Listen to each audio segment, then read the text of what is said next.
नमस्कार, मैं आरबी सिंह यादव और आप देख रहे हैं मेरा YouTube channel RB Singh Yadav editor. आज दयालबाग की एलोरा ब्रांच में बच्चों का कार्यक्रम था। एक वर्कशॉप थी जिसमें बच्चों को बहुत सारी चीज़ें बताई गई, सिखाई गई। दयालबाग कहाँ से बना, कैसे बना, उसकी शुरुआत में जो गुरु महाराज हुए, उन्होंने क्या क्या डेवलपमेंट किए यहाँ पर, ये सारी चीज़ें हम आपको इस वीडियो में दिखाएंगे। वीडियो अच्छा लगे तो इसे लाइक करना और चैनल को सब्सक्राइब करना बिल्कुल भूलना, आपसे ये मेरी अपील है। इस दौरान सुरेखा यादव जी ने बच्चों से भी बात करी, बच्चों को कुछ सर्टिफिकेट प्रदान किए, कुछ और लोगों ने भी प्रदान किए, और डॉक्टर अंजू भटनागर ने पूरे स्वास्थ्य के ऊपर पूरा बड़ा एक लेक्चर दिया कि यहाँ पे मेडिकल की क्या सुविधाएं हैं, कहाँ से शुरुआत हुई, कैसे हुई। और एक जो मुख्य अतिथि थी, उन्होंने पूरा भाषण दयालबाग की जो जहाँ से शुरुआत हुई है वहाँ से लेकर के अब तक की पूरी जानकारी बच्चों को दी। बच्चों की संख्या मैं समझता हूँ कई दर्जन थी। और खैर, मैं ये आपसे अपील करूँगा कि इस वीडियो को आप जितना शेयर कर सकते हैं पूरे सत्संग जगत को दिखाएं, पूरी दुनिया को दिखाएं कि दयालबाग है क्या। तो चलिए चलते हैं इस शिविर में जो वर्कशॉप हुआ है एलोरा ब्रांच में, और वहाँ के सेक्रेटरी लखपत सिंह के नेतृत्व में। सत्संगियों के परिश्रम से धीरे धीरे वो बंजर जमीन जो है हरे भरे बाग में कन्वर्ट हो गई, और उस बाग का पहले हुजूर ने नाम रख दिया था राधा बाग। तो इस तरीके से परम पुरुष पुरंदर हुजूर स्वामी जी महाराज के समय में खेती का कोई काम नहीं हुआ, लेकिन बागवानी हुई। अच्छा, इसके बाद स्वामी जी महाराज के बाद किन संसदों का पीरियड आता है बताइए? परम गुरु हुजूर महाराज। उसके बाद किसका पीरियड आता है? परम गुरु महाराज साहब। उसके बाद किसका पीरियड आता है? परम गुरु सरकार साहब। मैंने इसलिए तीनों नाम एक साथ पूछे क्योंकि परम गुरु हुजूर महाराज पीपल मंडी में रहते थे। पीपल मंडी में भी एग्रीकल्चर का कोई भी सीन नहीं था, वो भी उसी सेम गली में था, मतलब पास में ही था पंडी गली के। तो उनके समय में भी कोई एग्रीकल्चर नहीं हुआ। फिर महाराज साहब जो है वो बनारस में पैदा हुए थे, बरेली कॉलेज बरेली में उन्होंने नौकरी करके फिर वो इलाहाबाद पहुंच गए थे, और इलाहाबाद वहाँ पर भी कोई भी एग्रीकल्चर का कोई भी सीन नहीं था। तो उनके समय में भी खेती का कोई विकास नहीं हुआ। उसके बाद आता है पीरियड परम गुरु हुजूर सरकार साहब का। सरकार साहब कहाँ के थे? मुरार के थे। Very good. तो मुरार में सरकार साहब के समय में भी खेती तो नहीं हुई, लेकिन सत्संगियों से जमीन खरीद कर खेती करने के लिए इच्छा जाहिर की। उन्होंने कहा कि जो सत्संगी लोग हैं वो सत्संग की ज़मीन खरीदें और खेती करें, लेकिन ये काम तब पूरा नहीं हो पाया। तो अब इसके बाद किसका पीरियड आया? परम गुरु हुजूर साहब जी महाराज का। इनका मेन क्या काम इन्होंने करवाया? हाँ बताओ। Very good. दयालबाग की तुम लोगों को इतना नहीं मालूम? परम गुरु हुजूर साहब जी महाराज फाउंडर ऑफ दयालबाग हैं, दयालबाग की स्थापना की है। तो इन्होंने दयालबाग की स्थापना की। आपके दिमाग में जो इमेज होगी दयालबाग की, वो आज की दयालबाग की इमेज है। तब आप इमेजिन नहीं कर सकते कैसा दयालबाग था। अंडर कंस्ट्रक्शन था, थोड़ी थोड़ी रेजिडेंशियल एरियाज बन रहे थे, थोड़ी थोड़ी बिल्डिंग्स बन रही थी ज़रूरत के हिसाब से, और रेतीली ज़मीन थी, बालुई ज़मीन थी। तो हुजूर ने अपनी डायरी में लिखा है कि एक और चारों तरफ बंजर ज़मीन, जंगल, सब कुछ था। तो उन्होंने अपनी डायरी में ये बात लिखी है कि एक भी गाड़ी अगर, अच्छा बाउंड्री भी नहीं थी, तो एक भी गाड़ी अगर सामने से निकल जाती थी, गाड़ी मतलब बैलगाड़ी, घोड़ा गाड़ी या ट्रक, कुछ भी सामने से निकलता था तो बालू की दीवार से उठ जाती थी 8-9 फीट ऊपर, और वो फिर जब सेटल होती थी तो घरों के अंदर चली जाती थी, कहीं भी चली जाती थी। तो बहुत बुरा हाल था। धीरे धीरे करके कंस्ट्रक्शन हो रहा था, रोड्स भी बन रही थी, और बिल्कुल बालू जो है तपने लगती थी। दिन में। तो सबसे पहला काम जो साहब जी महाराज ने करवाया वो करवाया वृक्षारोपण। पूरे दयाल बाग में वृक्ष लगवाए, पीपल का पेड़, नीम का पेड़, बरगद का पेड़, आम का पेड़, इमली का पेड़, अमलताश का पेड़। फूल देखें अमलताश के लाल रंग के होते हैं, और पीले पीले फूलों वाले पेड़। तो जितने भी आप पुराने पेड़ देखते हैं समझ लीजिए वो 200 साल, मतलब काफ़ी पुराने, नहीं 200 नहीं, 110 साल पुराने हैं। तो ये सारे पेड़ उन्होंने लगवाए। इसके अलावा उन्होंने परम गुरु हुजूर मेहता जी महाराज से 1 लाख शहतूत के पेड़ मंगवाए और ये दयालबाग भर में लगे। इसके पीछे उनका जो मकसद था, उद्देश्य था, वो ये था, हुजूर साहब जी महाराज चाहते थे कि मॉडल इंडस्ट्रीज़ में, टेक्सटाइल में सिल्क के कपड़े बनाए जाएं। लेकिन उनके ये जो प्लान था वो पूरा नहीं हो पाया। लेकिन फिर भी शहतूत के पेड़ लगे और कुछ तो उसमें मर गए, मुरझा गए, लेकिन अभी भी बहुत सारे लगे हुए हैं। दयालबाग वन में आपको दिखाई देंगे शहतूत के पेड़। अच्छा, एक बात बताओ, दयालबाग की नींव कैसे रखी गई थी? अच्छा, इसके पीछे क्या इसका सिग्निफिकेंस है, क्या महत्व बताया साहब जी महाराज ने? पता है? चलो मैं बताती हूँ। इसके पीछे उन्होंने ये बताया, शहतूत के पेड़ में सिल्क वॉर्म होता है, सिल्क का कीड़ा होता है। तो वो सिल्क का कीड़ा जो है लार्वा के रूप में होता है, वो अपने चारों तरफ कोकून बना लेता है, सिल्क के धागे से कोकून बना लेता है, प्रोटेक्टेड एरिया बना लेता है, अपने आप को बाहर से बिल्कुल अलग कर लेता है और वो उसके अंदर बैठ जाता है। उसको खाने की कमी नहीं है, पत्तियों से उसको खाना मिलता रहता है और धीरे धीरे उसके अंदर वो ग्रो करता रहता है। फिर धीरे धीरे करके लार्वा बनता है, कैटरपिलर बनता है, फिर उसके बाद बटरफ्लाई बनता है। मैं बटरफ्लाई इसलिए बोल रही हूँ, मॉथ वर्ड नहीं बोल रही हूँ, क्योंकि हुजूर साहब जी महाराज ने बटरफ्लाई वर्ड यूज़ किया है। बटरफ्लाई जब वो बन जाता है तो वो कोकून से बाहर आकर उड़ जाता है। तो साहब जी महाराज ने कहा शहतूत का पेड़ लगाने के पीछे जो उनका उद्देश्य था वो यही था कि दयालबाग के जो रेजिडेंट्स हैं, जो सत्संगी हैं, क्योंकि दयालबाग को वो सेल्फ सफिशिएंट बना रहे थे, उसके अंदर एजुकेशन भी थी, सेवा भी थी, सत्संग भी था, एम्प्लॉयमेंट भी था, सब कुछ था। तो उन्होंने कहा कि यहाँ के सत्संगी जो हैं बाहर की दुनिया से अपने आप को अलग करके और फिर वो अपने जीवन यापन करते हुए अपने अंदरूनी इंटरनल डेवलपमेंट करें, आंतरिक विकास करें अपने सुमरन ध्यान भजन से। और जिस दिन वो इतने लायक हो जाएंगे कि राधा स्वामी धाम तक पहुंचने लायक हो जाएंगे, वो एक दिन वो राधा स्वामी धाम पहुंच जाएंगे। तो ये उद्देश्य था मलबरी ट्री लगाने का, शहतूत का पेड़ लगाने का। तो ये तो अलग बात है जो मैंने तुम्हें बताई। इसके अलावा साहब जी महाराज ने, क्योंकि उस समय डेयरी थोड़ी थोड़ी बन चुकी थी, गौशाला भी बन गई थी और पशु भी आ गए थे, गाय, बैल और भैंस वगैरह भी आ गए थे। तो उनके चारे के लिए चारा उनके लिए बनाया जाने मतलब उगाया जाने लगा, उसकी उपज होने लगी। ये स्वामी नगर में और डेरी में और श्वेत नगर के कुछ पोर्शंस में चारा उगाने का काम होता था। तो एक तो ये खेती का काम शुरू हुआ, चारा, पशुओं के लिए चारा। वो उस चारा में बरसीम और नेपियर, ये 2 तरीके के चारे उगाए जाते थे। इसके अलावा ज्वार और गन्ना और कपास भी और मक्का भी। ज्वार गन्ना के लिए तो मैं श्योर हूँ, कपास और मक्का तो मैं इतना श्योर नहीं हूँ, पर मैं सोचती हूँ कि ये इसकी भी खेती होती थी।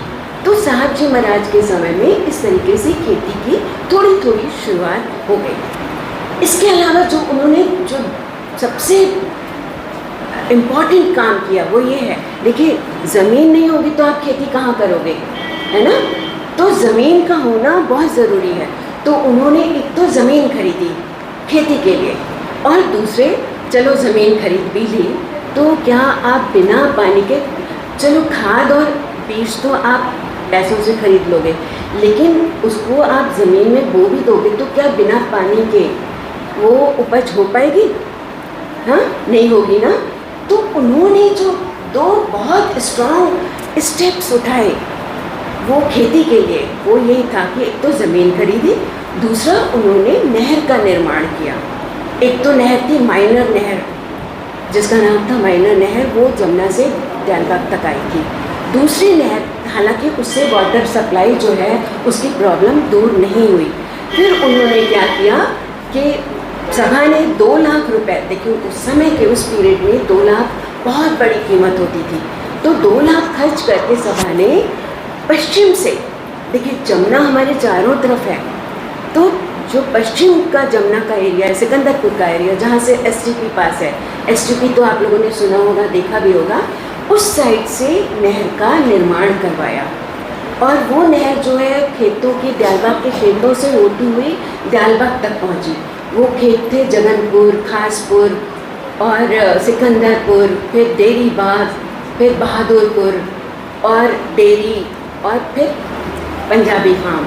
इस तरीके से उन्होंने नहर का पूरा निर्माण करवाया और इस नहर का नाम रखा गया यमुना नहर। इससे पानी की सप्लाई की बहुत प्रॉब्लम दूर हो गई। तो साहब जी महाराज के पीरियड में थोड़ी थोड़ी खेती शुरू हुई और उन्होंने 2 स्ट्रॉन्ग स्टेप्स उठाए जो खेती के लिए बहुत ज़रूरी थे, खेती की शुरुआत के लिए बहुत ज़रूरी थे। एक तो माइनर नहर और दूसरी नहर कौन सी थी? यमुना नहर का निर्माण करवाया और दूसरा ज़मीन खरीदी। ये 2 काम उन्होंने करे। इसके बाद किन संसद गुरु का पीरियड आता है?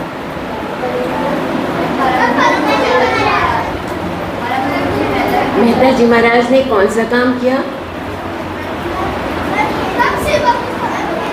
खेती की शुरुआत की, बिल्कुल सही। परम गुरु हुजूर मेहता जी महाराज, देखिए हर संसद गुरु अपना मिशन लेके आए। हाँ, तो हर संसद गुरु अपना एक मिशन लेके आते हैं। तो परम गुरु हुजूर मेहता जी महाराज ने खेती की शुरुआत की और ये खेती की शुरुआत 1942 में किस कैंपेन के थ्रू शुरू हुआ? बताओ वो कौन कैंपेन का क्या नाम है? खड़े होंगे, बहुत कॉमन है, बताओ। Grow more food, very good. Grow more food campaign उन्होंने चलाया, अधिक अन्न उपजाओ उन्होंने चलाया। उसमें उन्होंने ये खेती की शुरुआत की। ये अधिक अन्न उपजाओ या ग्रो मोर फूड जो है वो 2 रीज़न से शुरू हुआ था। एक तो सेकेंड वर्ल्ड वॉर चल रही थी और दूसरा भारत छोड़ो आंदोलन शुरू हो गया था भारत के अंदर, क्विट इंडिया।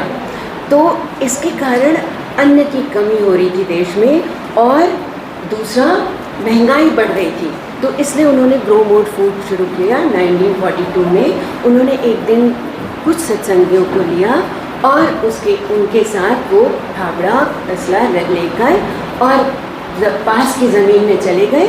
और अच्छा आप बताओ उस समय खेतों का क्या काम हुआ होगा? पाटा चलता था, वेरी गुड। क्यों चलता था पाटा?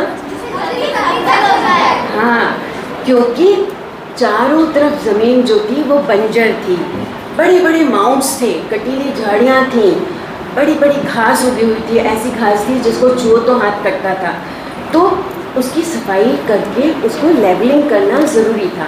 तो सत्संगियों के साथ मिलकर उन्होंने ये काम शुरू किया। रोज़ मेहता जी महाराज जाते थे और सत्संगी लोग साथ में जाते थे, ट्रक में जाते थे मेहता जी महाराज, ड्राइवर के बगल में वो बैठ के जाते थे, सत्संगी लोग भी ट्रक में बैठ के जाते थे और ज़मीन को लेवलिंग करने का काम होता था। पाटे भी बन गए और धीरे धीरे पाटे भी चलने लगे और ज़मीन लेवल करने का काम शुरू हो गया।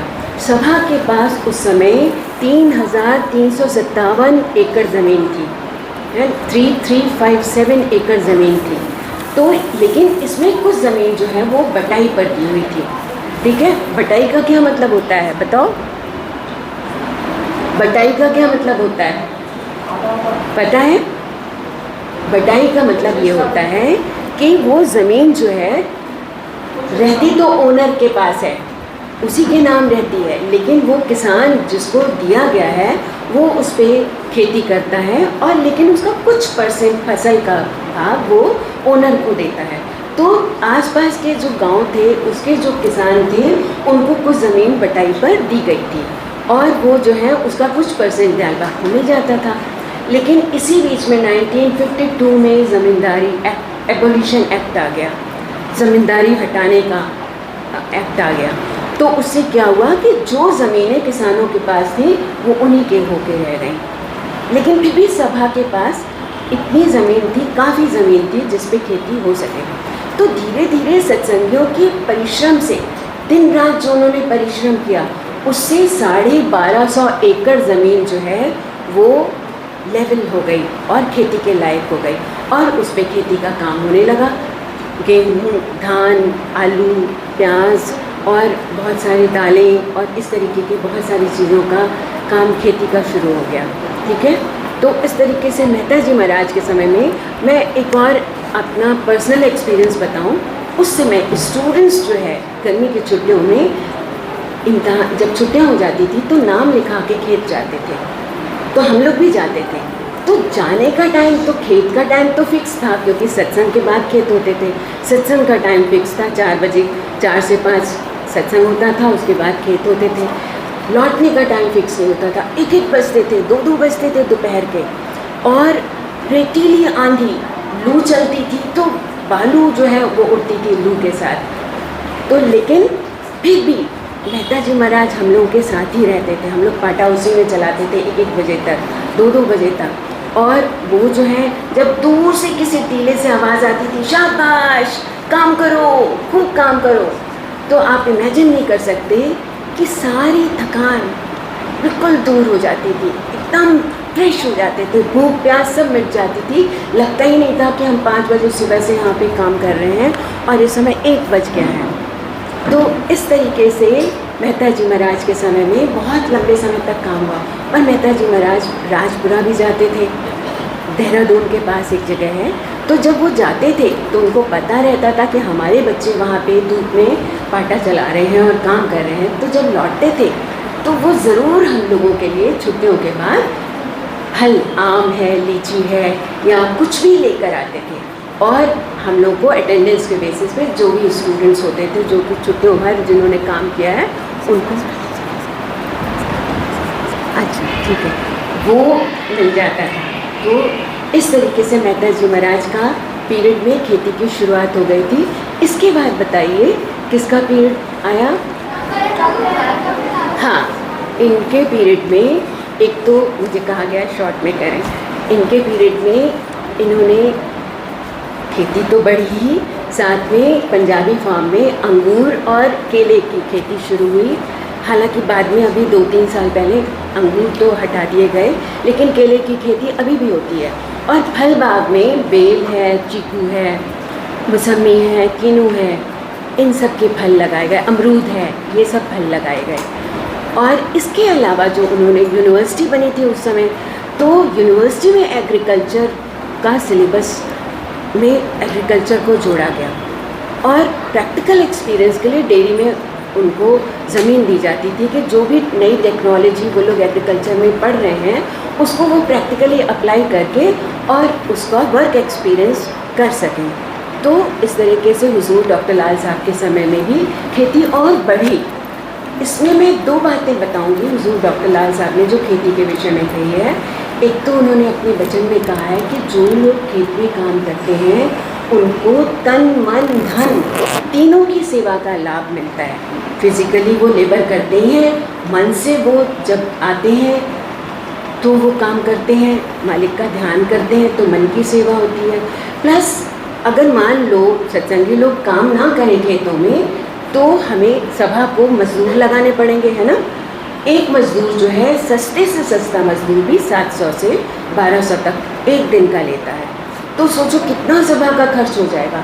तो सत्संगी लोग सेवा के तौर पे ये काम करते हैं, उनको आध्यात्मिक लाभ मिलता है, तो इसलिए वो धन की भी सेवा करते हैं। तो एक तो इन्होंने ये बात कही कि तन मन धन तीनों का लाभ मिलता है, सेवा का लाभ मिलता है। दूसरा उन्होंने कहा कि अगर आप खेतों में खामोश होकर चुप होकर अगर सेवा करेंगे तो सुमिरन ध्यान भजन मतलब दोनों उपदेश जो मिलते हैं सत्संगियों को, दोनों उपदेशों का लाभ सत्संगी को मिलता है, बशर्ते वो चुप होकर सेवा करें, है ना। अब मैं इसमें ज़्यादा नहीं बताऊंगी। अच्छा, इसके बाद किसका पीरियड आता है?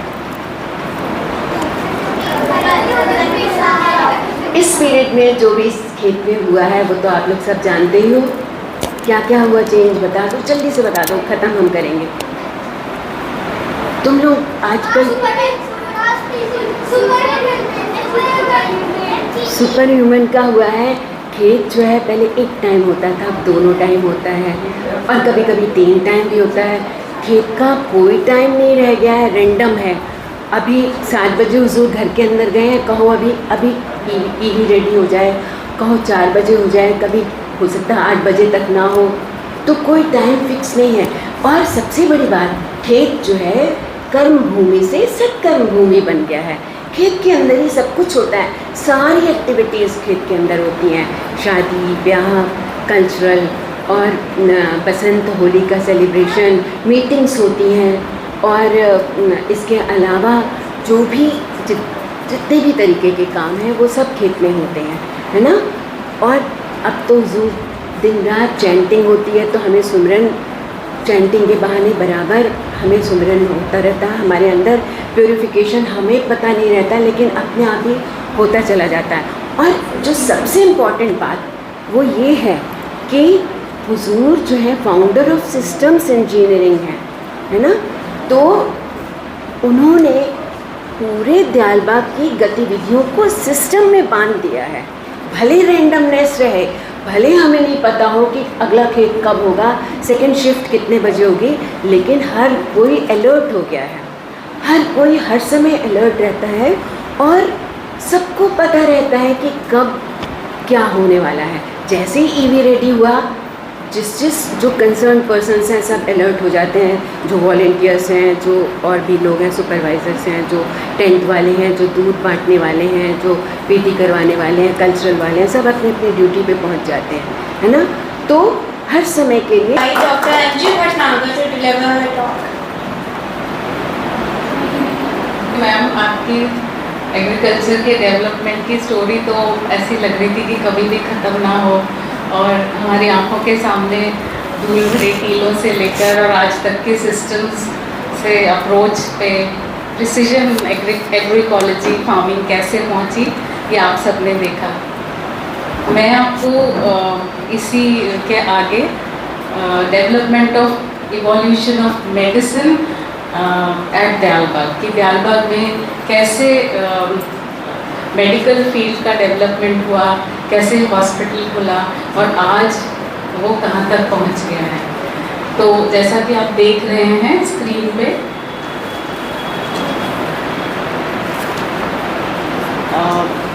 ये हॉस्पिटल आपने देखा है, क्या नाम है इसका? इसकी ना कॉर्ड एक्चुअली बहुत बुरी, मैं आपके लिए ऑपरेट कर दूँगी। ओके, तो ये सरन आश्रम हॉस्पिटल जो है, ये भी जैसे धीरे धीरे हर चीज़ दयालबाग की बहुत मेहनत और बहुत लगन के साथ और बहुत लीडरशिप जो हमारे संसद गुरुओं ने करी, उसका नतीजा है जो हम आज इस हालत में इसको देख रहे हैं, सरन आश्रम हॉस्पिटल को। नेक्स्ट स्लाइड में आप देखेंगे कि आज 2024-25 में क्या डेवलपमेंट दिखाई देता है, कहाँ से कहाँ पहुँच गए हैं हम, कि यहाँ पर एक होम्योपैथिक मेडिकल कॉलेज तक खुल चुका है। पता है आप सबको? हाँ। तो ये एक बहुत ही बड़ा अचीवमेंट है, और यहाँ तक पहुँचने के लिए कितने लोगों की सेवा और कितना बड़ा डायरेक्शन मालिक का हम लोगों को मिला है, ये हम आज इस स्टोरी में इवोल्यूशन यहाँ तक कैसे पहुँचा उसको देखेंगे। तो सबसे पहले जो मालिक ने ये जो मेडिसिन की फील्ड है इसको क्यों डेवलप कराया, तो ये साहब जी महाराज ने कहा कि अगर हमारी सेहत ही ठीक नहीं होगी, हमारा खून पतला होगा, तो हम अपनी तो केयर करनी हमको पड़ेगी और हम बीमार से हो जाएंगे, और हम डिवोशनल प्रैक्टिसेस कैसे करेंगे। तो इसके लिए तो अल्टीमेट एम हमारा है वो है कि हमारे को एक स्वस्थ बॉडी चाहिए, यानी हमारा शरीर स्वस्थ होना चाहिए। उसके बाद नेक्स्ट है कि हमारा मन साफ निर्मल होना चाहिए, और उसके बाद ही हम अपनी सूरत की सफाई कर सकते हैं और मालिक के जो उपदेश हैं उनको फॉलो कर सकते हैं और डिवोशनल प्रैक्टिसेस कर सकते हैं, और हमारा जो अल्टीमेट एम है निज धाम तक पहुंचने का, वो हम अचीव कर सकते हैं। तो इसलिए फिजिकल हेल्थ से शुरू करते हुए मेंटल हेल्थ और फिर अल्टीमेटली स्पिरिचुअल हेल्थ का इवोल्यूशन कैसे हमारे अंदर हो रहा है धीरे धीरे, वो आप देख ही रहे हो। सुपरमैन इवोल्यूशनरी फिर री इवोल्यूशनरी स्कीम बच्चों को ऐसा बनाएगी कि बच्चों के ब्रेन में जो छिद्र हैं उनसे होते हुए रास्ता बन के वो डायरेक्ट मालिक से कम्युनिकेट कर सकें। तो इसके लिए फिजिकल लेवल पे सेहत बहुत ज़रूरी है। अब हम देखेंगे कि आपने जो सरन आश्रम हॉस्पिटल देखा, उसमें क्या क्या फैसिलिटीज़ हैं, क्या क्या डिपार्टमेंट्स हैं, कौन से डॉक्टर्स हैं, तो इनके आप नाम बता सकते हो? क्या क्या फैसिलिटीज़ हैं, कौन से ऑर्गन सिस्टम्स होते हैं, क्या क्या डिपार्टमेंट्स के नाम होते हैं, जो भी आपको बताओ बताइए। हाँ बताओ बेटा। आई चेकअप होता है, उसको क्या कहते हैं? कौन सा डिपार्टमेंट? आई डिपार्टमेंट को कहते हैं ऑफ्थल्मोलॉजी। हाँ, और बताओ और किसी बच्चे को? डेंटल चेकअप, डेंटल मतलब दांत, है ना, दांत की हेल्थ। गायनिकोलॉजी यानी लेडीज़ का प्रॉब्लम्स, और ऑपरेशन थिएटर। ऑपरेशन थिएटर में क्या होता है? सर्जरी, है ना, सर्जिकल डिपार्टमेंट, कोई आपका काट के चीरा लगाना, टाँके लगाना वाला। और कौन से डिपार्टमेंट है?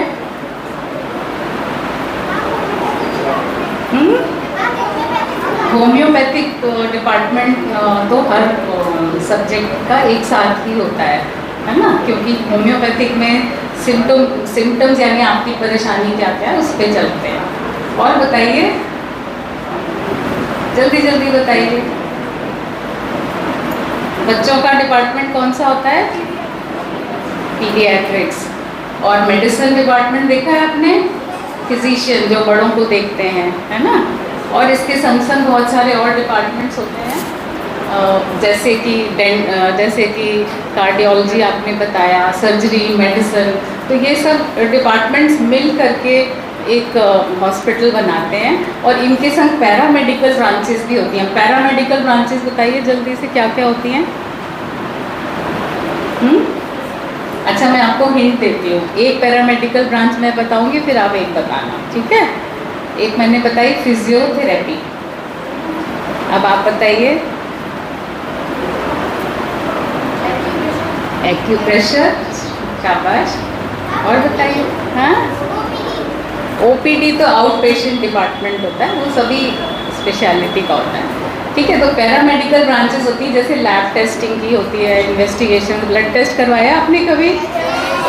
पैरामेडिकल क्लिनिकल को सपोर्ट करने के लिए। एक्सरे डिपार्टमेंट देखा आपने?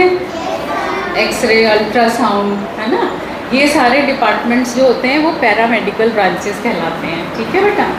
अब हम ये देखेंगे कि होम्योपैथी और आयुर्वेदिक और यूनानी, सिद्धा और एक्यूप्रेशर, योगा, सब कुछ मिला के इसको क्या कहते हैं? इंटीग्रेटेड मेडिसिन, है ना। मालिक को इंटीग्रेटेड मेडिसिन बहुत वो प्रमोट करते हैं। इंटीग्रेटेड क्या क्या मतलब बताया मैंने, बताओ?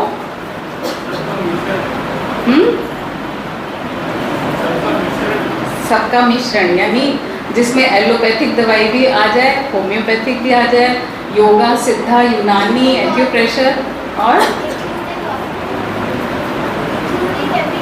Including everything. तो जैसे मान लो किसी का एग्जाम्पल हम लेते हैं कि किसी को सांस की तकलीफ़ है ना। तो सांस की तकलीफ़ उसको है तो वो पहले तो होम्योपैथिक दवाई लेके थोड़ा ठीक होने की कोशिश करता है, तो उसकी नहीं ठीक होती है, सांस चढ़ जाती है, तो हम क्या करते हैं फिर? उसको सांस के लिए बॉटल नहीं बेटा, सांस के लिए फिर हम नेबुलाइज़र देते हैं। तो ये एलोपैथिक मेडिसिन हो गई, है ना। फिर हम कहते हैं देखो आगे आपको क्या करना है, च्यवनप्राश खाना है, राज रसायन खाना है। तो ये कौन सी हो गई? आयुर्वेदिक मेडिसिन हो गई। उसके बाद उसकी अगर बॉडी एक हो रहे हैं तो उसका एक्यूप्रेशर होता है, फिजियोथेरेपी।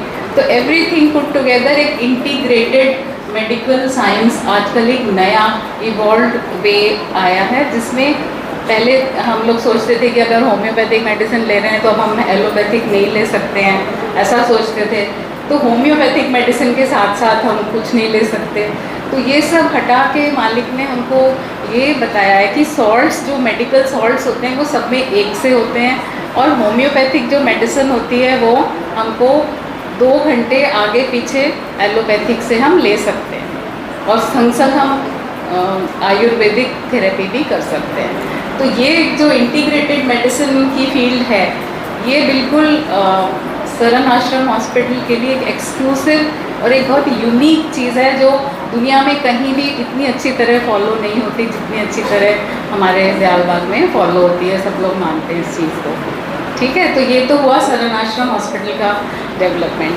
अब आप लोगों में से कितने लोगों ने मेडिकल कैंप में देखा है? कहाँ पर होता है, कैसे होता है? बैकुंठ धाम। और बाहर कहाँ कहाँ होता है? राजा बरारी। और बताओ।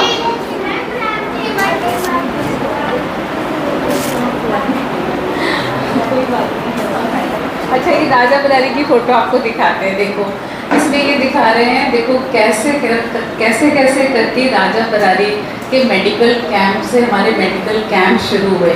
तो इसमें आपको क्या दिख रहा है कि हुजूर पाटा चला रहे हैं, ज़मीन समतल हो रही है जैसे अभी आपको मैम ने बताया। फिर हुजूर हमको कुछ आदेश दे रहे हैं कि किस तरह से हमको आगे बढ़ना चाहिए। नेक्स्ट, ये देखो राजा बरारी के गांव के बच्चे किस तरह से बिल्कुल ही अपने बनाए हुए एक डलिया जैसे चीज़ में, और एक उसके अंदर भूसा रख के उसके अंदर बैलगाड़ी सी बना के ट्रांसपोर्ट सिस्टम दिखा रहे कहाँ से कहाँ पहुँच गया है। अब वहाँ पे हर तरह की गाड़ियाँ अवेलेबल हैं, है ना, एम्बुलेंस भी है। ये देखो, ये जो कैंप है ये सबसे पहला कैंप है, उसकी फ़ोटो है 2010 में जब शुरू हुआ था। 4-5 दवाइयाँ और एक दरी बिछा के हम लोग गाँव के बीच में जाके 2 घंटे के लिए बैठ जाते थे, और गांव के जितने लोग कोई बीमार हैं तो आके हमसे दवाई ले जाते थे।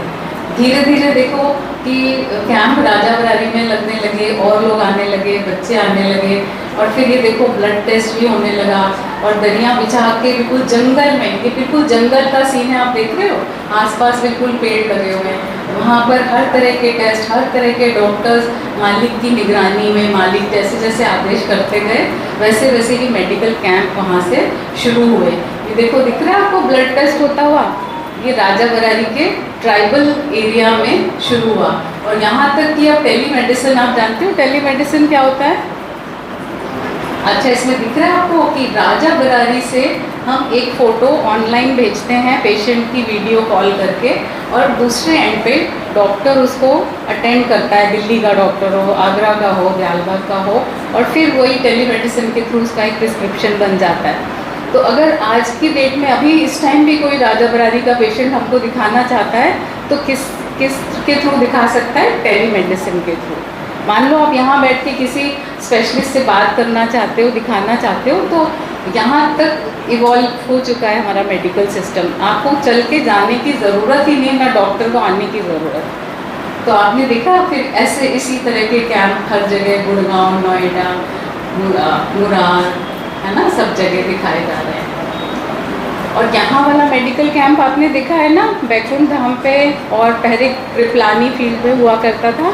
तो छोटे छोटे बच्चे देखो यहाँ नेबुलाइज़र वहाँ लेते थे, और उसके साथ साथ मेडिसिन के साथ साथ मालिक के आदेश से वहाँ पे ब्लॉक प्रिंटिंग भी लड़कियाँ सीख रही हैं, और ये देखो सॉफ्ट टॉय मेकिंग भी सीख रही हैं। यानी केवल आपके फिज़िकल हेल्थ ही नहीं, आपकी मेंटल, साइकोलॉजिकल, आपकी creational abilities, recreational abilities, computers, सब कुछ मेडिकल कैंप में इंक्लूडेड होता है। तो ये भी एक इंटीग्रेटेड होलिस्टिक कैंप की तरह चलता है।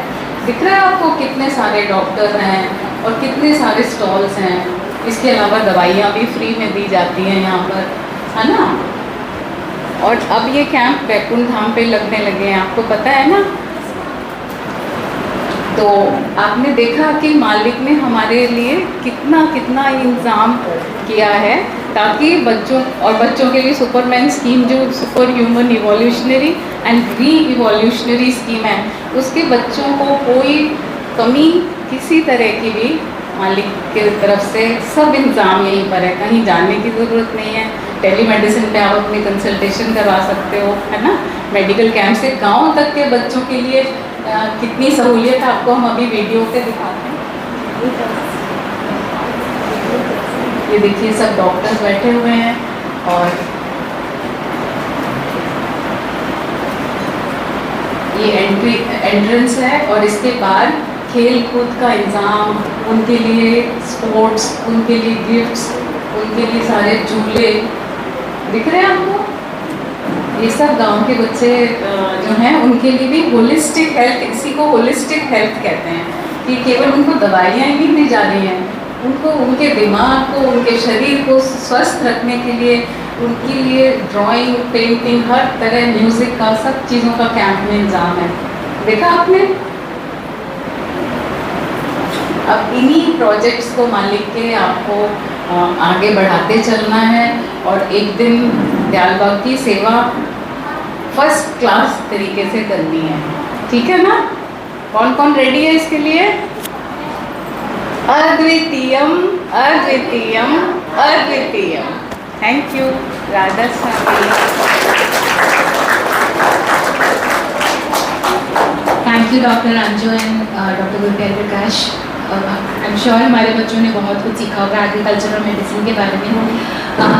अब हम स्टॉल्स के लिए हम लेकर जाएंगे आप लोगों को, we request you all together. But उससे पहले एक बार हम जो भी हमारे पार्टिसिपेटिंग बच्चे हैं इस वर्कशॉप के, उनको सर्टिफिकेट्स देना चाहते हैं।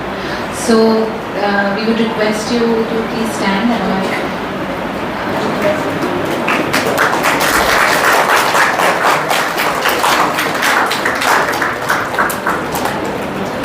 दृष्टांत सत्संगी, निहार भूषण,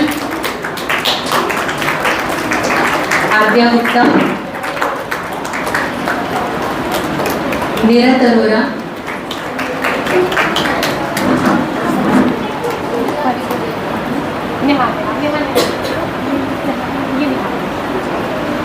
आद्या गुप्ता,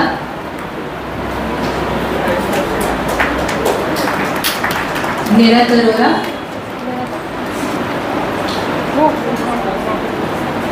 गुरुदर्श,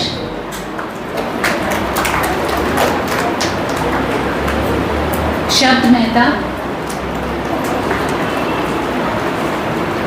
श्रृंगार, रोशनी,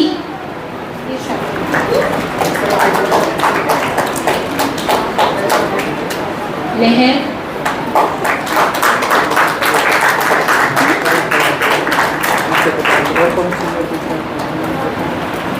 वी अचरज,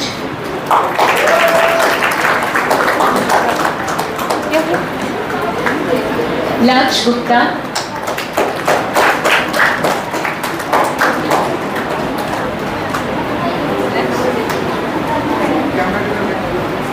मैं प्रेमी भाई अगम प्रकाश जी, भाई सुरेखा यादव जी, प्रेमी बहन नीला चौहान, आप लोगों से प्लीज़ रिक्वेस्ट करूंगी आप लोग आइए और बच्चों को सर्टिफिकेट डिस्ट्रीब्यूशन में। अक्षर सूरी, बयान,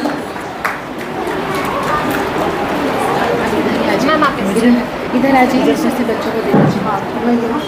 हाँ जी,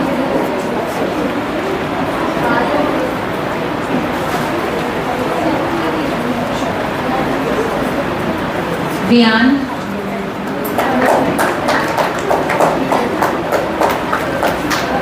अक्षर सत्संगी,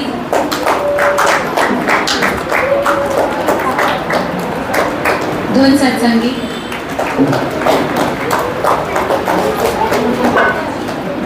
नित्या सत्संगी,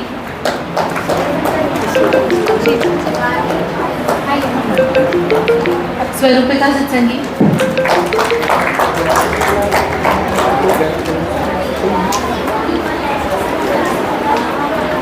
इस तरफ इधर सामने, इधर से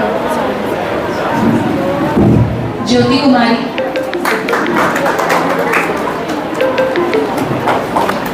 भटनागर।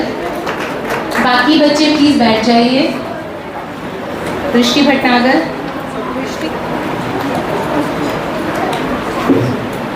निमानी, मुक्ति रक्षा,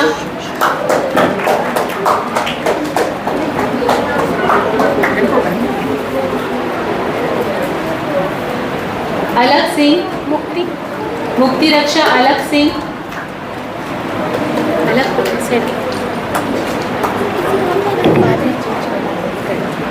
अचल प्रेम,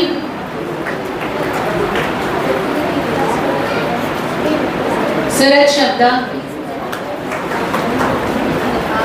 वी वानी एंड अगम शब्दा।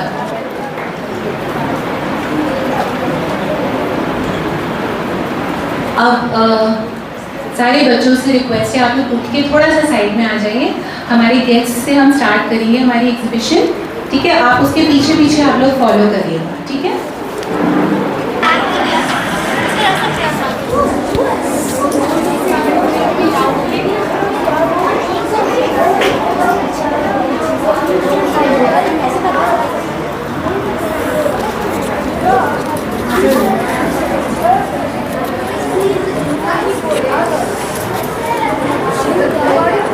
मैडम को 97.5 million years, 1 minute equals to 3 million 45,000 years, and 1 second equals to 52,080 years.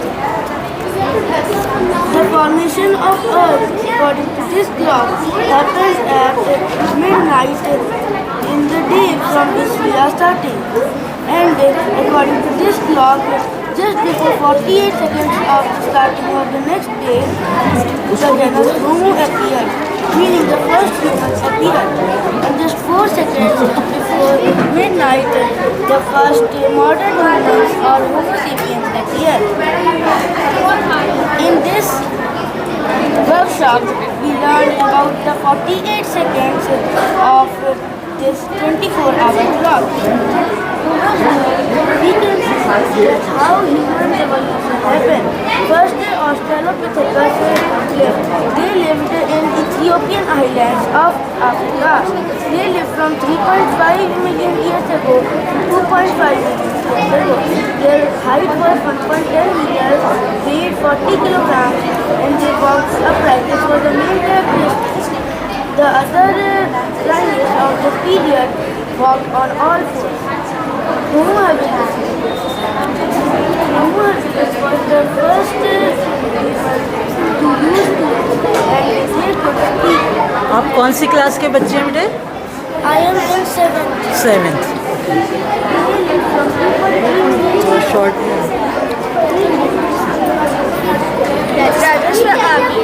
अपना नाम बताइए बेटे। क्या बनाया है? Stone Age. Here you will learn about Stone Age.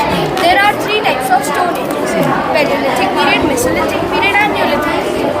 In Paleolithic period, the word paleo is derived from the word paleos, that was a Greek word which means ancient, and lithic is derived from the word lithos, that was also a Greek word which means stone. So the meaning of Paleolithic period is Old Stone Age. It started around 2.5 million BCE to 10,000 BCE. The next period was Mesolithic period. In this, Mesos is derived from is a Greek word which means middle. So the meaning of Mesolithic period was Middle Stone Age. It started around 10,000 BCE to 8,000 BCE. The last period of the Stone Age was Neolithic period. This means New Stone Age.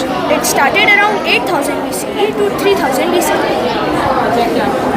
Paleolithic period. As you can see in this picture, the biggest achievement of the early men was to develop fire in Paleolithic age. And in this picture, you can see there are very crude and polished tools that they were used to hunt the animals. They also started cave paintings to convey their messages to each other. As you can see in this flowchart, chart, we have cave paintings, the biggest invention, fire, tools, and etc. So in the order यहाँ पर they just explain what all all you have done in the workshop? We made stone tools, like we have some we have done tools बनाए just like जिस ज़माने में लोगों ने करा होगा तो उन लोगों ने इनको एक्सपीरियंशियल लर्निंग के लिए इन लोगों से वो चीज़ें बनवाई जो उस पीरियड में ह्यूमंस ने सीखी थी करना। उनके टूल्स कैसे होते थे, उनकी ज्वेलरी किस तरह की होती थी, उनकी पॉटरी किस तरह की होती थी। after the stone age, there is metal age. The metal age is categorized in two parts: Bronze Age and Iron Age. When the early human mixed copper with tin, then they got a yellow golden substance which is known as bronze. Bronze is stronger than metal, so they were started making tools from bronze. In this age, domestication and advanced farming started. In this age, barter system also started, in which people exchanged this thing with each other. In this age, the people wearing woven cloths. So यहाँ stone age के बाद इनको ये सिखाया गया कि metal as I, किस तरह से ह्यूमन ने प्रोग्रेस किया, और फिर उसके बाद किस तरह से इंस्ट्रूमेंट्स और लाइफ उन लोगों की किस तरह से प्रोग्रेस हुई है उसका हुआ है। फिर ये इन्होंने केव पेंटिंग्स वगैरह के सैम्पल्स हैं कि किस तरह से उस तरह कम्युनिकेशन स्टार्ट हुआ था। उसके बेटा आपका केव पेंटिंग का समझाओ। ब्रोंज एज के बाद आया iron age. In the iron age started. आप केव पेंटिंग आप लोग कौन सी क्लास के बच्चे हैं? 8 आइए आगे ये वाला और दिखाइए। In ancient time, the people didn't talk. They used to create cave art and then convey their messages to other peoples and they try to understand what are they trying to say with this cave painting. They used metal tools to draw cave art. Yes. These were the kind of symbols. There's a small activity here. You have to identify what the caveman is trying to say in this picture. So for instance अगर ये symbols बने हुए हैं केव की wall पर, अगर ये symbol बने हैं तो इस तरह की हमने ये रिसर्च करी है बच्चों ने कि किस तरह मतलब रिसर्चर्स ने बताया कि ये सिम्बल है तो क्या लिखा होगा। तो कैन एनीबडी गेस कि ये क्या बताने की कोशिश कर रहे हैं। हाँ बेटे, क्या नाम है आपका? अक्षर सत्संग। क्या आपने तैयार किया है और आपके साथ और भी है? आपका क्या नाम है? क्या तैयार किया है? The age of exploration. The age of exploration was the age of bravery, passion, and ambition, in which the explorers sailed into the unknown sea and made discoveries that changed the history forever. The age of exploration was also called the age of discovery, and it began in the early 15th century and continued till the 17th century. One of the main was the Silk Road. It was a way of transporting China's Silk and connecting Asia to China, Europe and some parts of the Africa. As its name suggests, it was meant to transfer China's silk to other parts and also tea, spices and some precious gems.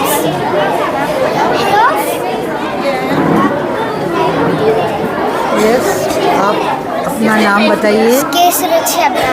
जी, क्या बनाया So, आपने? हम लोग कुछ बनाए।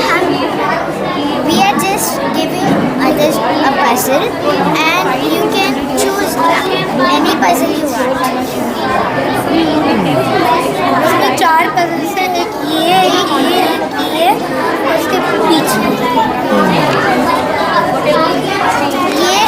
ये है mapping the weather और ये 50 स्टेट्स। ये है ईमेल, मतलब इसमें कंप्यूटर्स हैं, इसमें ईमेल का मेज है, यानी इस कंप्यूटर से इस कंप्यूटर को ईमेल भेजना।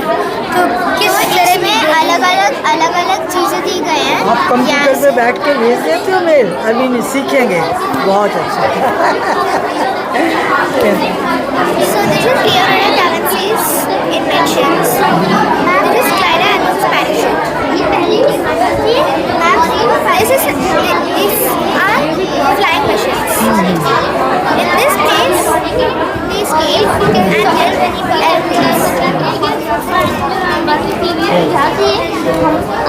Da Vinci had draw a parachute picture. Yeah. That picture 100 years later, Da Vinci did not made it. People made it and tried it. They made it with cloth and wood. So they tried it to do it. It worked. So then they all do it more and more and more. So today's looks like this. Yes, changing one.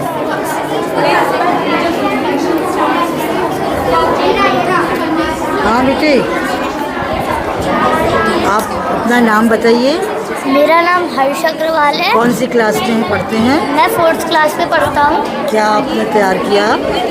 पहले के ज़माने में लोग ये आग जलाते थे ऐसे, फिर मसाला आई तो मसालों में आग जलाने लगे, फिर दिए आए तब दिए में आग जलाने लगे, फिर ऑयल लैम्प आए तब वो ऑयल से आग जलाते थे, और तब फिर गैस लैम्प आई तब गैस के अंदर कैंडल डाल के जलाते थे। फिर थॉमस एल्वा एडिसन ने बल्ब का आविष्कार किया। फिर आज हम LED लाइट्स यूज़ करते हैं। बहुत अच्छा। क्या नाम है आपका? आध्या, कौन सी क्लास है? 8th class. बताइए। ये टॉपिक है इलेक्ट्रिसिटी। इसमें बताया गया कि इलेक्ट्रिसिटी कहाँ से, मतलब कैसे आई, जनरेट हुई और ये कहाँ का यूज़ होती है, और अगर ये नहीं होती तो उसमें क्या क्या लॉस होते हैं। जैसे कि माइकल फेराडे थे, ये फादर ऑफ इलेक्ट्रिसिटी कहे जाते हैं। इन्होंने एक एक्सपेरिमेंट किया था, एक काइट में की को तक करके फ्लाई किया था, तो उसमें स्टॉप्स की वजह से जो इलेक्ट्रिक करंट आया था, तो उससे उन्हें पता चला कि इलेक्ट्रिक फ्लो होती है। देन थॉमस एडिसन, ये थे जो इन्होंने बल्ब का इन्वेंट किया था, फर्स्ट बल्ब का, इन्होंने इलेक्ट्रिक बल्ब का इन्वेंट किया था। देन निकोलस टेस्ला, इन्होंने अल्टरनेटिंग करंट, आज हिंदी में ऐसे भी करंट टाइप का इन्वेंट किया था।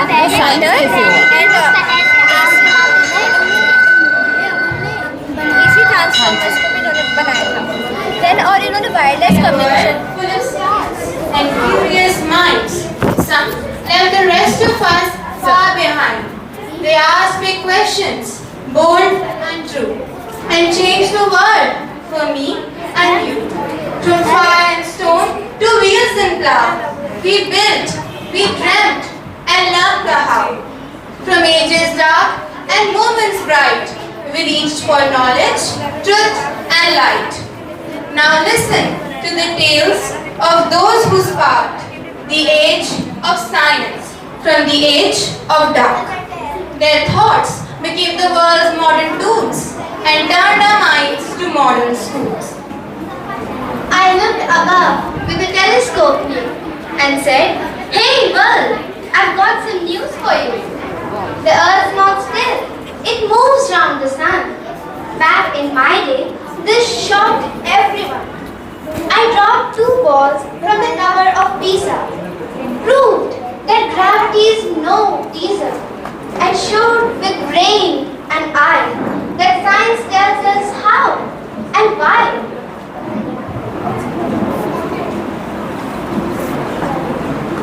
Can you guess who she is? An apple fell bonk on my head, and I thought, that's gravity. Instead, I wrote down laws, 3 rules in a row, to explain how all things push and go. I showed us light with colors inside, how planets spin and oceans dive. With just some maths, I made it plain. The universe is not arcane. Isaac. Can you guess who she is? With wild hair and curious face, I asked, how does light race? I thought of time as something that flows, that bends and moves wherever it goes. I said energy and mass are one, like fire and fuel, like light and sun. My famous rule, E is equal to mc square, showed how power hides everywhere. I told you space is not just flat, it bends and twists. Imagine that. Because of me, we now can see that stars don't float, but bend with me. Who is this? I searched the secrets of black hole fate and showed that sun cannot be straight, and I cannot speak through keys, not sound, but my voice in science still echoes around. I told the world with sharp delight that even darkness gives off light. And in a chair, though still in place, my mind went racing through time and space. Galileo looked up at the sky. Newton saw the apple fall. Einstein bent both space and time. And Hawking heard the black holes fall. One by one, they lit the way, so we could learn, think, and say. Let me question, test, and try. With science wings, we too can fly. Thank you. We can go back to looking at the. आपको आज की ये Ellora branch की workshop कैसी लगी हमें इस comment में ज़रूर बताएं, और ये वीडियो आप कहाँ से देख रहे हैं ये भी हमें लिख करके बताएं। आपको मालूम है कि बच्चों ने बहुत सारे कार्यक्रम किए, कई कार्यक्रम थे, वीडियो थोड़ा लंबा हो गया है, मुझे अफसोस है, लेकिन चूंकि वो दयालबाग की सारी चीज़ें हमें दिखाने का हमारा भी दिल करता है, आप लोगों का भी मन करता है कि हम पूरी चीज़ देखें, तो वीडियो थोड़ा लंबा हो गया है। और आप इसको लाइक करते हुए चैनल को सब्सक्राइब करके वीडियो को शेयर कर डालिए तत्काल। Thank you very much. मैं आरबी सिंह यादव।